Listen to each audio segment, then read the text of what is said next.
السلام علیکم جی، آپ کا میزبان علی حسین ایک بار پھر آپ کے ساتھ۔ جیسے کہ ناظرین آپ کو پتہ ہے کہ کرونا وائرس کی وبا اس وقت جاری ہے اور دنیا کے 210 ممالک کو اس نے اپنے لپیٹ میں لے لیا ہے، اور ساتھ ساتھ آپ کو یہ بھی بتاتے چلیں کہ اس وقت مختلف باتیں کی جا رہی ہیں کہ جی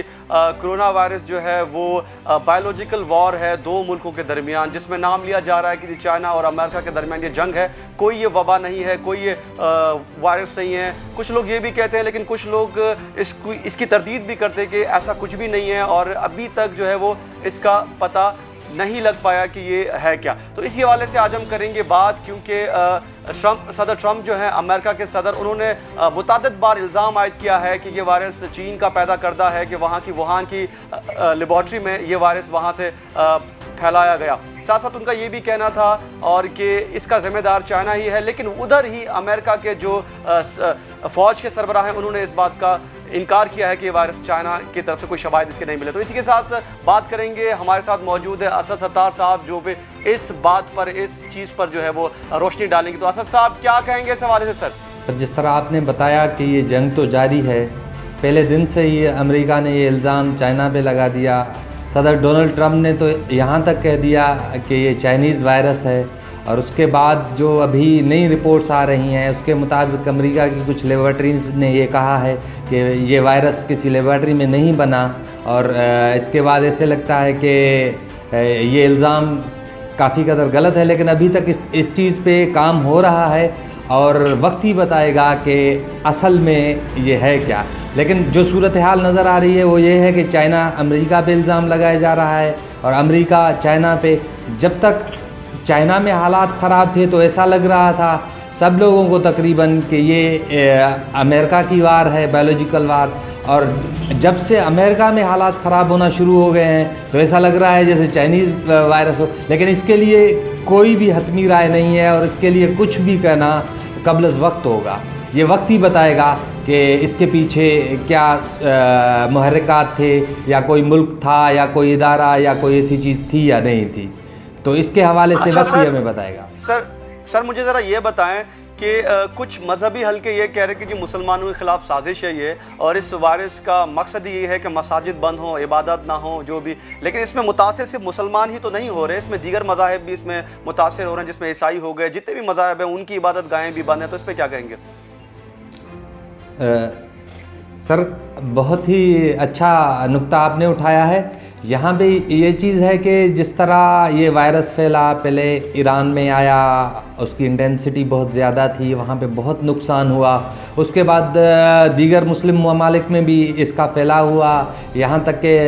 خانہ کعبہ کو بھی بند کرنا پڑا، اور اس کے بعد یہی تاثر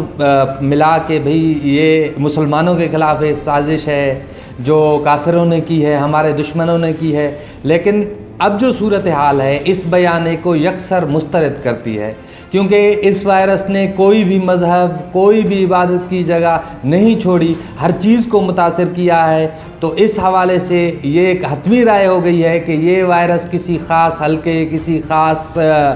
مذہب کے خلاف نہیں تھا۔ جہاں سے بھی یہ وائرس آیا ہے اس نے سب کو ایک ہی طریقے سے متاثر کیا ہے اور سب کو نقصان دیا ہے۔ تو اس لیے ضروری یہ ہے کہ جو ایکسپرٹس کہہ رہے ہیں، جو ہیلتھ اینڈ میڈیکل سائنسز کے سائنٹسٹ ہیں وہ بتا رہے ہیں، ان چیزوں پہ عمل کیا جائے، اور ایسی کسی بھی کنسپیریسی تھیوری پہ یقین نہیں کرنا چاہیے۔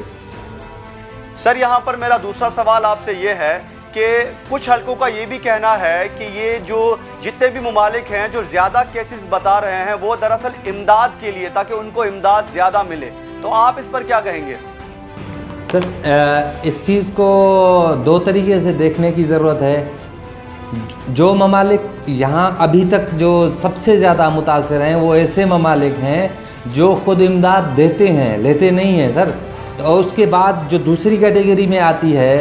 جو انڈر ڈیولپنگ کنٹریز ہیں، یا جہاں پہ غربت بہت زیادہ ہے، ٹیکنالوجیکلی، ایڈوکیشنلی جو ممالک بہت پیچھے ہیں، ان کے لیے بھی وہاں کے لوگوں کی یہی رائے ہے کہ ہمارے ہاں کیسز کو بڑھا چڑھا کے پیش کیا جا رہا ہے، لہٰذا یہ امداد کے لیے ہے۔ ایک چیز ہمیں اپنے ذہن میں رکھنی چاہیے کہ اس وائرس سے پوری دنیا متاثر ہے، ہیلتھ سروسز بیٹھ گئی ہیں، اکانومیز بیٹھ گئی ہیں۔ اگر آپ امداد کے لیے کوئی بھی ملک ایسے کرے گا تو وہ میں سمجھتا ہوں کہ سراسر غلطی پہ ہے، کیونکہ جب دنیا پوری پریشان ہے، ان کے لیے کوئی انکم نہیں بن رہی، ان کے جو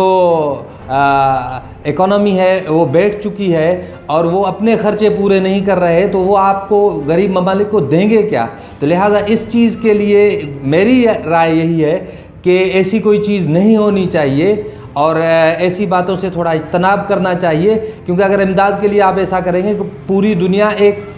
کسی حد تک آپ کو کچھ دے سکتی ہے، اس کے بعد نہیں دے گی، کیونکہ پوری دنیا اس چیز سے متاثر ہے۔ تو اس بیانیے کو ہمیں مسترد کرنا چاہیے اور ہمیں اس چیز پہ دھیان دینا چاہیے کہ ہمیں اسے کنٹرول کیسے کرنا ہے۔ ٹھیک ہے سر۔ تو ناظرین آپ نے دیکھا اسد صاحب نے اس کو جو ہے وہ ڈینائی کیا، ان کا یہ کہنا ہے کہ اس بات کی کوئی صداقت اس کی نہیں ہے کہ یہ وائرس جو ہے وہ بایولوجیکل وار ہے دونوں ملکوں کے درمیان، یقیناً اب تک کی کیونکہ شواہد نہیں مل پائے ہیں، اس لیے یہ کہنا قبل از وقت ہے کہ یہ کسی لیبارٹری میں اس کو تیار کیا گیا ہے یا خود ہی اس کو پھیلایا گیا ہے تاکہ اس سے دنیا متاثر ہو۔ تو آنے والے وقتوں میں مزید بات کریں گے، کرونا وائرس پر ہی بات کریں گے، دوسرے ایشوز پہ بھی بات کریں گے اور کوشش کریں گے کہ پاکستان کے حد تک بھی بات کریں جو پاکستان میں مسئلے مسائل پیش آ رہے ہیں، خواہ وہ راشن کا جو ڈسٹریبیوشن ہو وہ یا جو دیگر جو احساس پروگرام ہے اس میں جو لوگوں کو رقم جو تقسیم کیا گیا اس کے حوالے سے بات کریں گے۔ تو آج کے لیے اتنا ہی، جڑے رہیے علی حسین کے ساتھ، ملتے ہیں کسی نئے ٹاپک کے ساتھ۔